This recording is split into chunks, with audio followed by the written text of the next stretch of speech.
America के एक diplomat ने स्टेटमेंट दिया, उसने बोला है कि अब अमेरिका के अलावा चाइना और इंडिया भी रिच कंट्री हैं जो दूसरे कंट्रीज की हेल्प करेंगे। Humanitarian crisis, other countries need to do so as well. China is a very rich country. India is a rich country. Overall economically देखा जाए तो इंडिया इस वक्त ग्रो कर रहा है। ठीक है, बिल्कुल। इंडिया के जो फॉरेन रिजर्व है करंटली वो है 600 अरब डॉलर, 600 बिलियन डॉलर।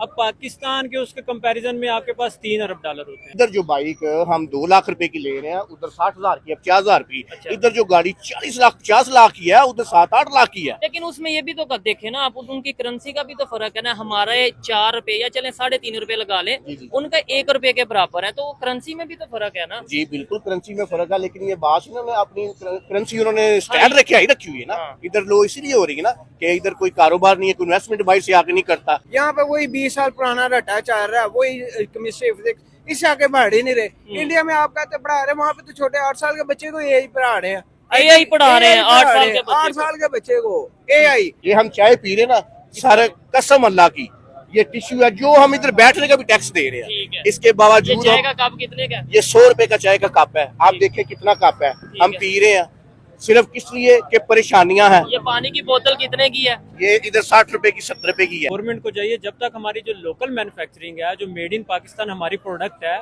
उसको रिलीफ दें। उस बंदे को जो इंडस्ट्री यहाँ पे लगाता है उसको रिलीफ दें। जब तक उसको रिलीफ नहीं मिलेगा हम इंपोर्ट्स करते रहेंगे, ट्रेड डेफिसिट में जाते रहेंगे, हमारी कोई एक्सपोर्ट नहीं होगी। ये बताएं, जो टॉपिक है ना वो ये है कि अमेरिका के एक डिप्लोमेट्स ने ये स्टेटमेंट दिया। उन्होंने ये बोला है कि भाई दुनिया में जहाँ पे भी ह्यूमैनिटेरियन एड्स देते हैं वो ज्यादातर अमेरिका ही देता है, US एड के नाम से या मुख्तलिफ तरह से। उन्होंने बोला है कि अब दूसरे जो रिच कंट्रीज हैं, खासतौर पे जैसे चाइना, और उन्होंने इस दफा नाम लिया इंडिया का, कि ये 2 भी रिच कंट्रीज हैं, इन्हें भी एड दूसरे कंट्रीज में देनी चाहिए जहाँ पे जरूरत हो। क्या कहना चाहेंगे? हमने तो हमेशा ये सुना है कि इंडिया में तो वॉशरूम नहीं है, इंडिया में तो मतलब गुर्बत है, जबकि अमेरिका ये कह रहा है कि India is a rich country. बिल्कुल आपकी बात ठीक है, लेकिन आप देखें इंडिया की पॉपुलेशन जो है 1.5 बिलियन है जी। करंटली, और उनमें बहुत सारे लोग जो सर्कुलेशन ऑफ वेल्थ है वो बहुत डिफरेंट है। कुछ लोगों के पास बहुत कम है, कुछ का बिजनेस बहुत ज्यादा है, लेकिन ओवरऑल इकोनॉमिकली देखा जाए तो इंडिया इस वक्त ग्रो कर रहा है। ठीक है, बिल्कुल। इंडिया के जो फॉरेन रिजर्व है करंटली वो है 600 अरब डॉलर, 600 बिलियन डॉलर। अब पाकिस्तान के उसके कंपैरिजन में आपके पास 3 अरब डॉलर होते हैं। ठीक है। तो आप अगर देखें कुछ हिसाब से आपके पास फॉरेन रिजर्व बहुत कम है, जिसकी वजह से आप ट्रेड डेफिसिट जो डेफिसिट में आपका जा रहा है, सरप्लस में नहीं है आपकी ट्रेड। ठीक हो गया। आपके इंपोर्ट्स बहुत ज्यादा है, आपकी और एक्सपोर्ट export बहुत बहुत कम है। ठीक है। गवर्नमेंट जब तक हमारी गवर्नमेंट लोकल मैन्युफैक्चरिंग को सपोर्ट नहीं करेगी, लोकल इंडस्ट्री को सपोर्ट नहीं करेगी, नई एम्प्लॉयमेंट अपॉर्चुनिटीज क्रिएट नहीं मेड होगी, इन पाकिस्तान को प्रमोट नहीं करेगी। प्रमोट नहीं करेगी, तब तक कुछ भी बेहतरी नहीं आ सकती। तब तक इंडिया और चाइना का ही नाम लिया जाएगा, ठीक है। क्योंकि वो बड़ी इकोनॉमीज हैं। चाइना सब कुछ आपको मैन्युफैक्चर करके दे रहा है, इंडिया उसके बाद दूसरे नंबर पे है, पाकिस्तान कहीं भी नहीं है इस वक्त रैंकिंग। ठीक हो गया। अच्छा भाई, इंडिया का जो इमेज ये अभी चेंज हो रहा है पूरी दुनिया में, पाकिस्तान में चाहे अभी चेंज हो रहा है या नहीं, हमें अभी भी यही बताया जाता है जी उधर वॉशरूम नहीं है, उधर गुर्बत बहुत ज्यादा है। हमारे मीडिया पे तो यही बताया जाता है, हम तो कोई इंटरनेशनल मीडिया देखते हैं, सुनते हैं, तो आइडिया होता है कि इंडिया तो तीसरी चौथी बड़ी इकॉनमी बन चुका है, इंडिया चांद पे पहुंच चुका है, या बहुत सी ऐसी डेवलपमेंट्स वो अपने मेड इन इंडिया पे बड़ा जो फोकस कर रहा है। ये जो इमेज चेंज हो रहा है, ये कैसे चेंज हो रहा है? उनकी यूथ की वजह से, उनकी गवर्नमेंट की वजह से, या फिर ये सब कागजों में ही ऐसा चेंज हो रहा है, हकीकत में ऐसा कुछ नहीं है? नहीं, हकीकत में बिल्कुल है। इंडिया की इकोनॉमी ग्रो कर रही है, इंडिया IT सेक्टर में बहुत ज्यादा आगे। सबसे पहली बात ये है एजुकेशन, हाँ। वो एजुकेशन सेक्टर में हमसे बहुत ज्यादा आगे चले गए। उसके बाद जब एजुकेशन में आगे गए हैं, वो IT सेक्टर में आगे गए हैं, मैन्युफैक्चरिंग में आगे आए हैं, वो ग्लोबली इकोनॉमी में अपने कंट्रीब्यूशन कर रहे हैं। हमारा उस तरफ नहीं है रुझान, हमारा बिल्कुल भी एजुकेशन में कोई जो हमारा फोकस नहीं है, और हम कोई नई जॉब अपॉर्चुनिटीज क्रिएट नहीं कर रहे हैं। हमारे पास पढ़े लिखे नौजवान हैं, एजुकेटेड पीपल हैं, हाँ। वो आउटसाइड जाएंगे, पाकिस्तान में नहीं रहना चाह रहे, क्योंकि पाकिस्तान में आपके पास एम्प्लॉयमेंट अपॉर्चुनिटीज नहीं है। ठीक हो गया। गवर्नमेंट ने कोई नया सेक्टर ऐसा डिसाइड ही नहीं किया, कोई ऐसी नई इंडस्ट्री को सपोर्ट ही नहीं किया जिसमें आपके लिए अपॉर्चुनिटीज हों। ठीक है। उसके बाद जो इसके बाद रिसेंटली एक इशू बना है कि आप इंटरनेट स्पीड को इस तरह के कर्टेल करके फायरवॉल के थ्रू आप कर रहे हैं, उसको रोक रहे हैं, उसकी वजह से IT इंडस्ट्री को आप मजीद डिस्टर्ब कर रहे हैं। जो फ्रीलांसर्स हैं उनके लिए आप अपॉर्चुनिटीज को कम कर रहे हैं। ठीक है। ये मामला है जो इंडिया हमसे बेहतर कर रहा है, और हम वो वापस अपने कंट्री के लिए भी फिर बेनिफिट हो रहा है उनके लिए, और ओवरऑल भी। अच्छा, अब पाकिस्तान की अगर बात करें, हम अक्सर IMF के पास जाते हैं, हम इवन खुद US एड लेते हैं, और बहुत से कंट्रीज, कभी इधर सैलाब आ जाता है, कभी जलजला आ जाता है, कभी कोई इशू आ जाता है, तो हम दूसरे कंट्री से एड लेते हैं। अमेरिका ये कह रहा है कि इंडिया अब दूसरे कंट्रीज को एड दे, ह्यूमैनिटेरियन बेसिस पे एड दे, अपने नेबर कंट्रीज को एड दे। आपको क्या लगता है इंडिया इस पोजीशन पे है जो अमेरिका ने या अमेरिका के डिप्लोमेट ने स्टेटमेंट दिया कि वो नेबर कंट्रीज या जो भी कहीं पे जरूरत हो वहाँ पे एड दे सकता है? बिल्कुल इंडिया दे सकता है। इंडियन बिजनेसमैन है, उनके पास बहुत ज्यादा जो है फाइनेंशियल रिसोर्सेज हैं। जैसे आप मुकेश अंबानी की बात कर हाँ, सकते हैं, बिल्कुल। 120 अरब डॉलर उसकी करंटली नेटवर्थ है। ठीक है। तो इस तरह के वहाँ पे लोग मौजूद हैं ठीक हो जो गया। कि इस तरह के काम कर सकते हैं, लेकिन पाकिस्तान में ऐसा इनिशिएटिव कोई भी नहीं ले रहा और ना ले सकता है और ना कर रहा है अभी करंटली। नहीं तो फिर हम वैसे तो मुकाबले की बात करते हैं हर चीज में कि भाई ये कर देंगे वो कर देंगे, जाहिर बात है पाकिस्तान से मोहब्बत है, मुकाबले की हम बात करते हैं। लेकिन अगर रियलिटी देखें तो क्या मुकाबला इकोनॉमी, क्या जैसे एजुकेशन की आपने बात की, टेक्नोलॉजी की बात की, made in Pakistan versus made in India की बात की, या किसी भी फील्ड की चलें बात कर लें, क्या मुकाबला भी हमारा बनता नजर आ रहा जी है? बिल्कुल भी कोई मुकाबला नहीं है आपका उनके साथ। अदरवाइज ये है कि वो भी 47 में जो इंडिपेंडेंस उनको भी हाँ। मिली, हमको भी मिली, ठीक है। लेकिन वो हमसे कई गुना आगे चले गए, हम वहीं पे स्टक हुए हैं। ठीक है। हम बैकवर्ड चीजें आ रही हैं। ठीक हो हाँ, गया। पाकिस्तान में आज से 40 से 50 साल पहले चीजें बेहतर थी। ठीक है। हमारा जो एक्सचेंज रेट था उनसे बेहतर था, हम जो डॉलर परचेज कर रहे थे उनसे कुछ बेहतर टाइम था। के लिए जी। लेकिन अब हमारी कंडीशन बहुत बदतर है उनसे, हम अच्छा। कंपैरिजन कर ही नहीं सकते। मैंने आपको फॉरेन रिजर्व का बताया, ठीक है। जो उनके फॉरेन रिजर्व है हमसे कई गुना ज्यादा है, हमारे पास बहुत कम है। इस अच्छा। वजह से हम कंपैरिजन कर ही नहीं सकते इसका उनसे। एक लॉजिक जब हम अपने सीनियर से बात करते हैं कि यार क्या वजह है इंडिया की इतनी तारीफें क्यों हो रही हैं, इंटरनेशनल लेवल पे इंडिया को अप्रिशिएट किया जा रहा है, उसको इतना मतलब यह है कि अहमियत दी जा रही है, तो वो कहते हैं यार वो आबादी बढ़ी है, मार्केट बढ़ी है, इस वजह से दुनिया की मजबूरी है कि उसके साथ रिलेशन बेहतर करे। आप क्या ये बात समझते हैं? असल में हमारे यहाँ मिस मैनेजमेंट बहुत ज्यादा है, ठीक मिस है। गाइडेंस बहुत ज्यादा है। अच्छा। एजुकेशन खास तौर पे अच्छा। यहाँ पे एजुकेशन सिस्टम हमारा नहीं ठीक। ठीक है। अगर एजुकेशन सिस्टम यहाँ पे स्ट्रॉन्ग हो, अच्छा है, स्पोर्टिव हो, तो तब हमारे बच्चे बड़े सारा। उसके बाद हम ये जो कहते हैं इंडिया आगे बढ़ा, क्यों बढ़ा? उधर क्या कहते हैं पॉलिटिकल और बिजनेस दोनों मिलके चलते हैं एक टेबल Stability पे, है। स्टेबिलिटी है। इधर ना क्या कहते हैं कारोबारी तबके को सपोर्ट है, ना पॉलिटिकल।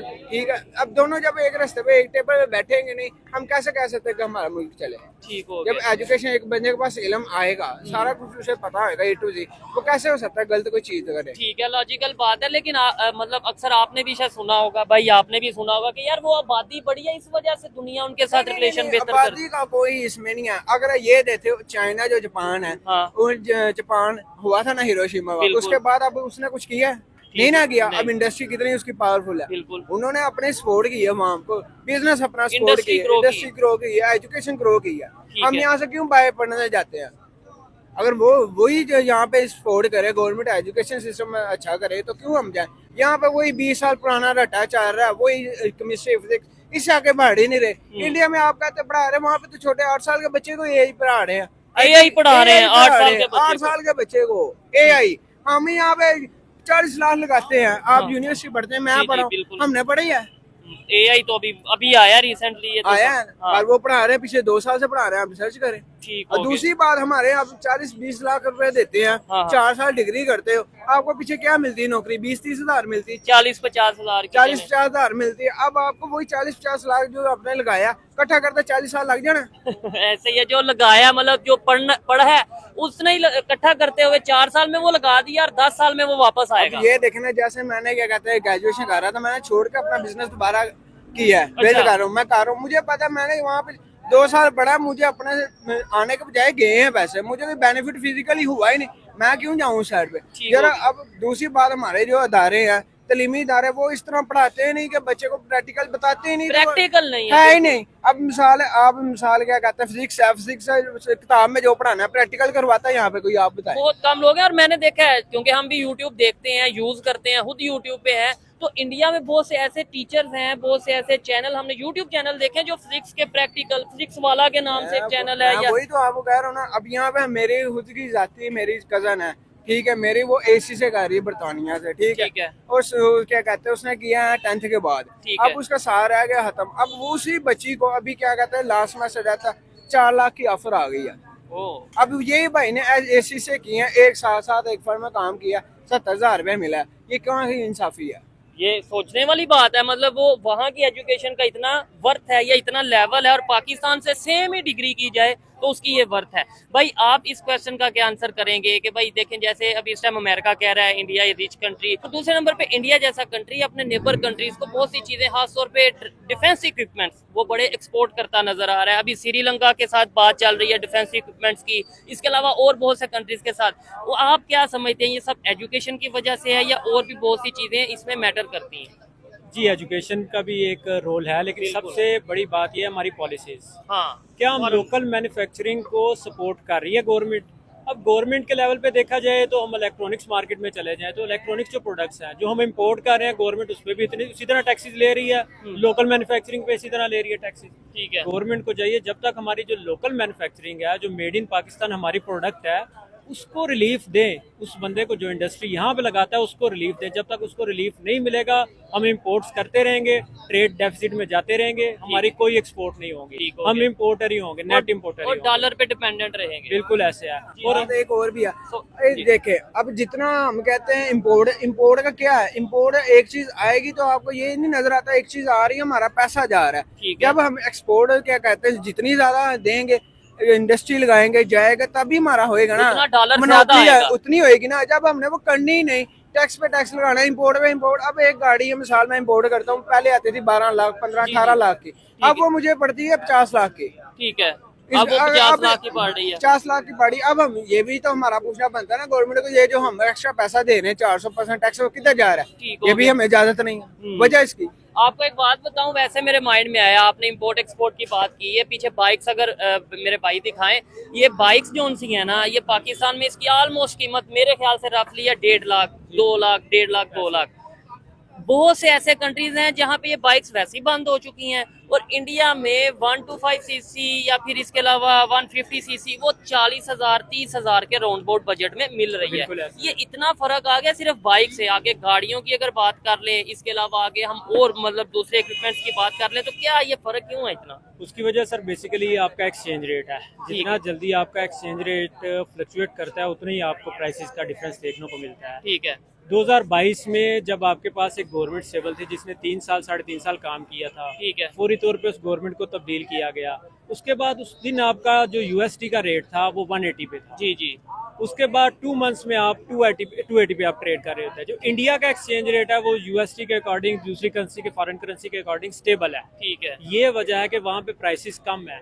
एक चीज डिस्कस की जाती है परचेजिंग पावर पैरिटी। हाँ, ये जो आपका एक्सचेंज रेट यहाँ पे होता है ना, उसके अकॉर्डिंग ही आपकी प्राइसेस होगी। ठीक अगर है। इंडिया में एक्सचेंज रेट डॉलर का कम है तो वहाँ पे प्राइस भी कम होगी, वहाँ पे इन्फ्लेशन भी कम होगी, आप करेंसी आपकी स्टेबल होगी। यहाँ पे हमने कभी भी हमारी करेंसी को स्टेबल होने दिया ही नहीं। और दूसरे नंबर पे हमारी करेंसी की value as compare to India बहुत कम हो गई। उनके ऑलमोस्ट जो है हमारे 3.25 रुपए 3.5 4.5 रुपए उनका 1 रुपया बनता है। क्या 1947 में भी यही सीन था? मेरे ख्याल से तो